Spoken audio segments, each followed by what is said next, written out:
Hello everyone, welcome back to my channel. So today I will be providing you with another scholarship opportunity that is available in South Korea.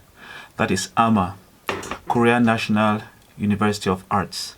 The scholarship was launched on the 24th of March, that's less than a week ago. And today we'll go through the package of the scholarship, what it entails and the required documents and who is eligible for this scholarship.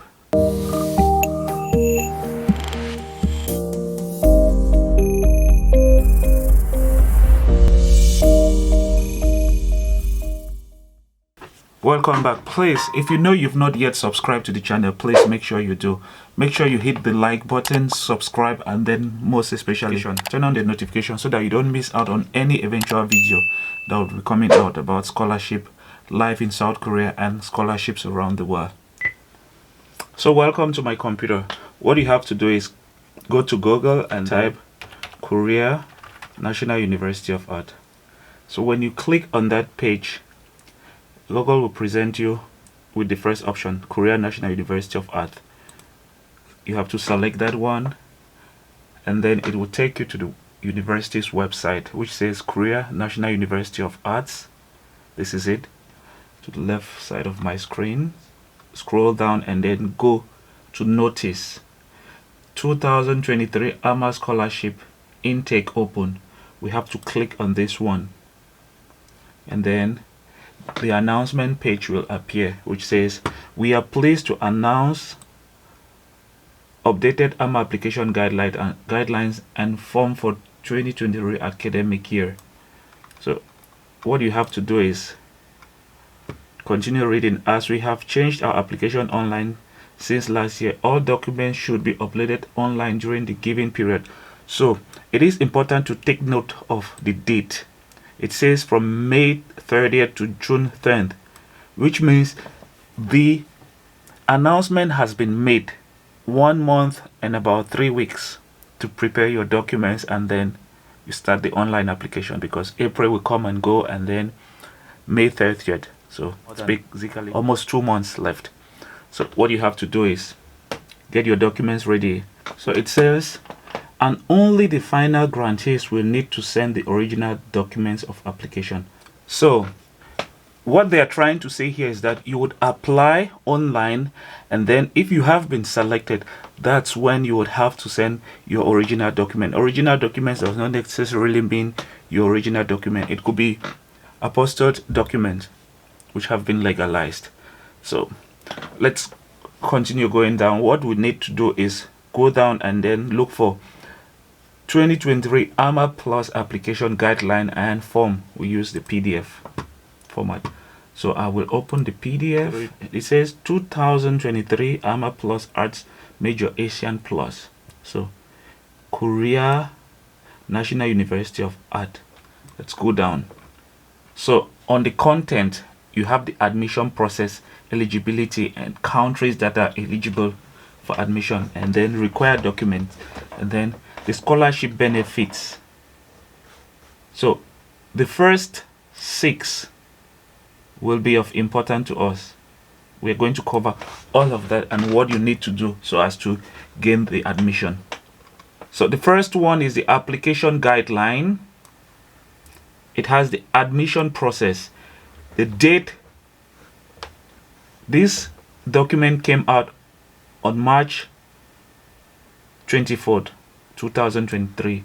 The application guideline, that's when it came out. So you could get counseling from March to May. So if you want to have any information about the application process, you could do it.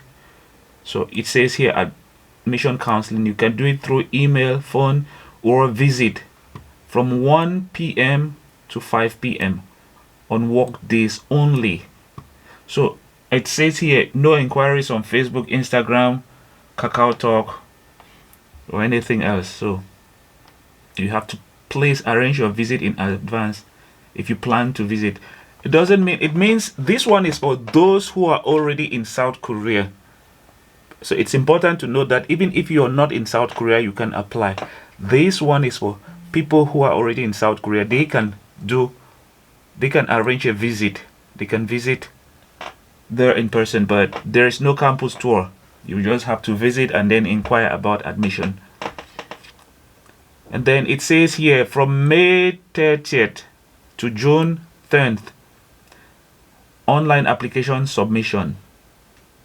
So from May 30th to June 10th, that's when you can submit your application online, and the application can be done on this website.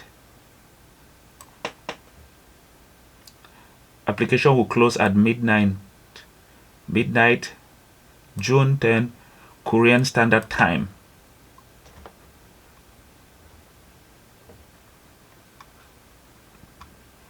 And then the next one is document screening. It will take place from June 11 to June 30th, 2023. So it's important that you take note of the dates. And then they will give you notification of admission after screening your document from July 1st. And then the next thing is Korean language test. So this program is for those who already have some knowledge in Korean language. So the Korean language test will be from June 19 to June 21. It is important to know that even after taking this test, know that even after taking the test, some departments, it all depends on the department that you will be applying for. Some departments might be demand for TOPIK score. TOPIK is test in Korean language proficiency. So you should take note of that. Some departments might need a TOPIK score. So before applying for any program, make sure you take that into account as well. And then from September 2nd, 2022, the final grantees will be announced. And this is going to be through email to the email address that you would use to apply for the scholarship. And then from September 2nd to September 30th, the final grantees will send their original documents. So basically this is apostille documents. It says documents need to be apostille or authenticated by Korean consular. So it's basically your degree certificate and then your academic transcript. And then you would equally have to provide a health certificate issued within 6 months. Doesn't have to be more than 6 months old. And then they have the address here where you would have to send your documents. And then from September to October of this year, confirmation of admission, and then preparation for departure to Korea after you must have been issued a visa. So you can then get into Korea from October 30th, 31st. And then after that, you would have to study Korean language from November 1st to February 24th, pre-entry Korean language training. And then the semester begins for the program itself from March 2nd, 2023, next year. Who is eligible for this scholarship? This scholarship is for members of the OECD DAC countries. Both parents should be holding an OECD passport to apply for the scholarship. The second condition is that applicants must have completed or are expected to have completed secondary education or bachelor's degree program prior to admission to K-Arts. So if you are applying for an undergraduate, that's bachelor's degree, you're expected to hold a high school diploma. And then if you are applying for a master's program, you're expected to hold a bachelor's degree. Then it is important to note that if you're applying when you know that your graduation will take place on the 28th or by the 28th of February next year, you must submit a certificate to prove that you will graduate next year. And then the next thing is, if you're expecting to graduate next year, 2023, you need to prove that you can be exempted from Korean language training, because like I said, you have to come to Korea this year and then do Korean language from November this year to February next year. So if you want to exempt yourself from pre-entry Korean language training, you have to prove that you already have knowledge in Korean language by providing a topic certificate. If not, that will be a reason for you to be eliminated. So it says here, applicants expecting to graduate by 28 February needs to prove that they are subject to exemption for Korean language training, holding topic level 6. Otherwise, all final grantees need to join Korean language training starting from November 2022. So before applying, make sure you take this into account. It is important to know that language is an important requirement for admission into this program. So that's why it says applicants who pass document screening without valid topic score is subject to take Korean language run by K-Arts, Korean National University of Arts. However, its result will only be referred as complementary material and will not substitute topic score. Okay, so let's go to the third admission eligibility countries. So here you have least developed countries. There are 46 in number, and then you have only one low income country. This is Syrian Arab Republic. So you can check for your country here.